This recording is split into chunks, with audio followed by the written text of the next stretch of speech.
by way of response to the show cause notice regarding the penalty in its reply dated 22/3/06, the assessee claimed that all the details given in the return were correct.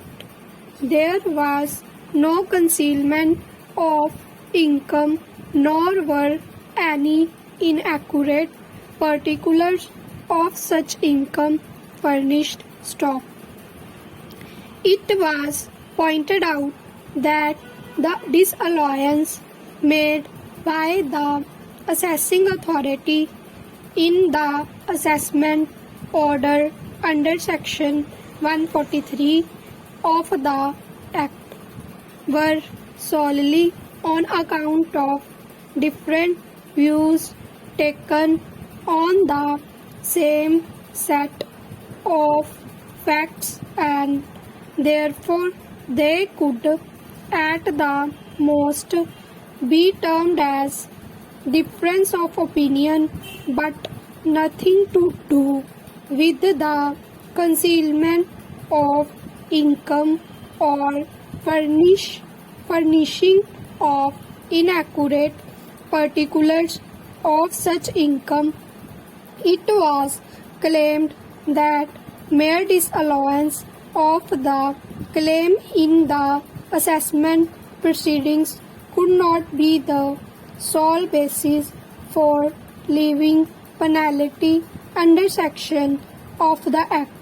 It was submitted specifically that it was an investment company, and in its own case for assessment year, the Commissioner had deleted the disallowance of interest made by the assessment officer, and the tribunal has also confirmed the stand of the Commissioner for that year, and therefore it was on the basis of this that the expenditure was claimed. Stop.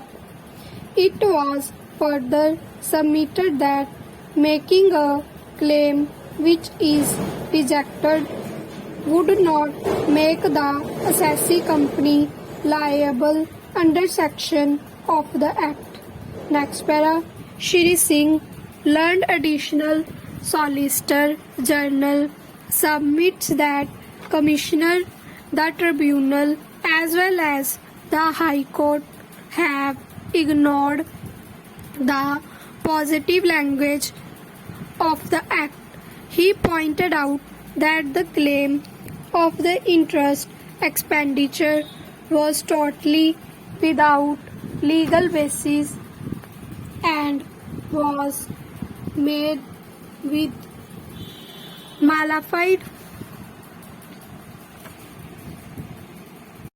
intentions. Stop.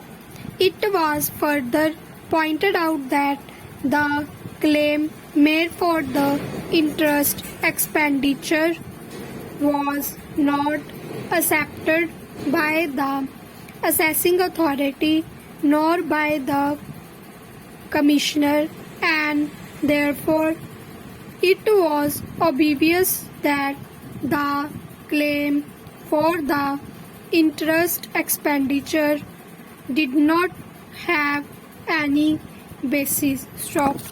He further pointed out that the contention about the earlier claims being finalized was also not correct, as the appeal was pending before the High Court against the order of the Tribunal for the year.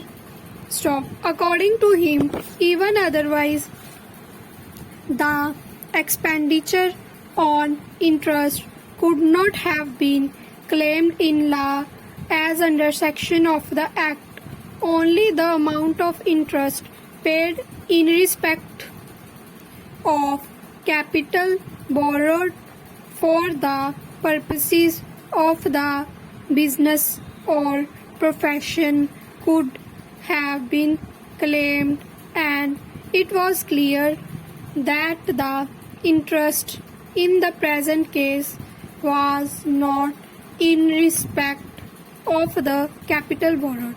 Next para. Our attention was also invited to section 14 of the Act, which provides that no deduction would be allowed in respect of the expenditure incurred by the assessee in relation to income which does not form part of the total income under this Act. Stop. The learned ASG also invited our attention to provision to show that income arising from the transfer of a capital asset could not be reckoned as an income which can form the part of the total income. Stop.